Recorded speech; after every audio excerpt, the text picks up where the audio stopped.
रनजित सिं दाकुआ रायजोफोरजों होसो जायो नङा होमबा फिल्माव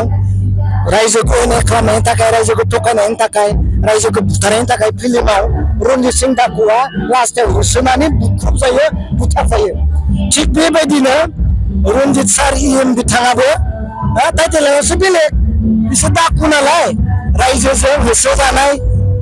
बुग्लि जानाय रायजोखौ थगायनायनि रायजोखौ अयनाय खालामनायनि दंफां दाननायनि आरो जेरै मा होनना बुंगोन हा होनो हायैनि रायजोफोरजों फिल्माव जेरै होसो जादों मोगथाङावनो रनजित बसुमतारी सारा होसो जागोन जे एनआइए केस नांनानै थानाय जेसेबां एक्स एनडिएफअफोर दङ बिसोरनि केसखौ उइथ खालामनाय जागोन लाइजाम हरनाय जागोन आर'जलाइ हरनाय जागोन होनना लिरनायानो दङ माइनट्सआव जोंहा सीएम दङ बिटिसिनि दैदेनगिरिफोर दङ बेखौनो मावफुङाखै बुंनायखौलाय मा फोथायनो ओरैनो एनडिएफबिनि केसफोरखौ उइथड्र खालामनो थाखाय थांनाय 2003नि 12 जुनावनो बिथांमोनहा मोनसे माइनट्स दिहुनदोंमोन बे माइनट्सखौ नोंथांमोननो होगोन जे गासैबो एनडिएफबिनि एनआइए केस जानानै नांनानै थानाय बेखौ उइथड्र खालामनांगौ होननानै एनआइए केससिम जास्टिस मोननो थाखाय लिरनानै हरगोन होननानै बिथांमोनहा माइनट्स दिहुनदोंमोन बे माइनट्सखौ नोंथांमोननो होगोन खिन्थु दिनैसिमबो केस उइथड्र खालामाखै खोथाखौथ' बुंलांनाया गोजाननि खौरां लिरनानै दिहुननाय माइनट्सखौनो दिनै बिथांमोनहा मावफुङाखै जे एनआइए केस नांनानै थानाय जेसेबां एक्स एनडिएफअफोर दङ बिसोरनि केसखौ उइथड्र खालामनाय जागोन लाइजाम हरनाय जागोन आर'जलाइ हरनाय जागोन होनना लिरनायानो दङ माइनट्सआव जोंहा सीएम दङ बिटिसिनि दैदेनगिरिफोर दङ बेखौनो मावफुङाखै बुंनायखौलाय मा फोथायनो इएम राकेश ब्रह्म आरो रनजित बसुमतारीनि सायाव आङो राकेश सार बिथांनि सोमोन्दै बेयाव बुङा आङो बिथांनि समस्थियाव थांनानै बुंहैगोन नाथाय आं मोनसे खोथाखौ बुंगोन जोंहा रनजित इएमनि सायाव बिथांनि सायाव आं बुंगोन नोंथांमोना रनजित सिं दाकुनि सिनेमाखौ नुबाय दा पुरुना भिडिअ आंखौला मिथिगौ रनजित सिं दाकु होननाय फिल्म गैयामोनबा रनजित सिं दाकुआ रायजोफोरजों होसो जायो नङा होमबा फिल्माव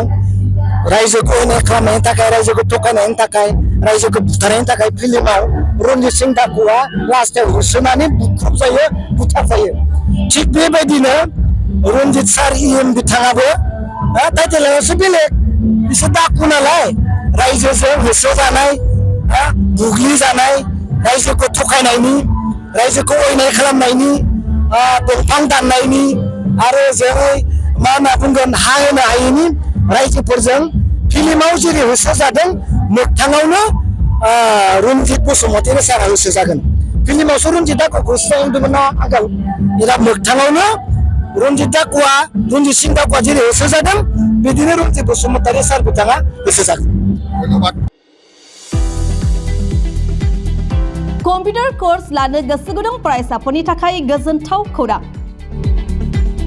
कम्पिउटार कोर्स आरो स्टेनोग्राफी फोरोंथायनि थाखाय बेसेन होनाङालासे सोलोंसाफोरनि मुं थिसननाया सोलिगासिनो बे मोजां खाबुखौ लानानै फैदों क'क्राझारनि फ्लाइंग रुट इनस्टिट्यूटआ क'क्राझार सहरनि जेडी रड खोदोमथलायाव थानाय फ्लाइंग रुट इनस्टिट्यूटआ एभिएशन आरो हस्पिटेलिटी सोलोंथायनि अनगायैबो बे खेबाव सोलोंसाफोरनि थाखाय लानानै फैदों कम्पिउटार आरो स्टेनोग्राफी विथ टाइपिंग कोर्सनि मोनसे मोजां खाबु कम्पिउटार आरो स्टेनोग्राफी कोर्स सोलोंनो गोसो गुदुं फरायसाफोरनि थाखाय क'क्राझारनि फ्लाइंग रुट इनस्टिट्यूटआव सा 30 सोलोंसाफोरनि थाखाय बेसेन होनाङालासे मुं थिसननाया दासान्दि सोलिगासिनो आरो फैगौ 31 मार्चसिम सोलिबाय थागोन रोंगौथि गोनां फोरोंगिरि आरो गासै मोजां खाबु थानाय बे फसंथानाव 1 बोसोरनि थाखाय पिजिटिसिए कोर्स 6 दाननि थाखाय डिसिए कोर्स आरो 3 दाननि थाखाय सिसिए कोर्सनि सोलोंथाय लानो हागोन जायनि गेजेराव computer software graphic designing web designing बायदि बायदि आयदानि सोलोंथाय लानायजों लोगोसे स्टेनोग्राफी सोलोंनो गोसो जानाय सोलोंसाफोरा बे फसंथानाव स्टेनोग्राफी विथ टाइपिंनि सोलोंथाय लानो हागोन अब्ला मानोथो गोबाव खालामनो जायफोर सोलोंसाफोरा कम्पिउटार कोर्स आरो स्टेनोग्राफी सोलोंनो गोसो नोंथांमोनहा बेसेन होनाङालासे थाबैनो क'क्राझारनि फ्लाइंग रुट इनस्टिट्यूटआव मुं थिसनफैदो। मुं थिसननो थाखाय थोंजोङै क'क्राझारनि कोदोमथलायाव थानाय फ्लाइंग रुट इनस्टिट्यूटआव फैनो हागोन आरो बांसिनै मिन्थिनो थाखाय 9394796813 नङाब्ला 8099554765 मबाइल नम्बराव फोनांजाब खालामनानै खौरां लाहरनो हागोन।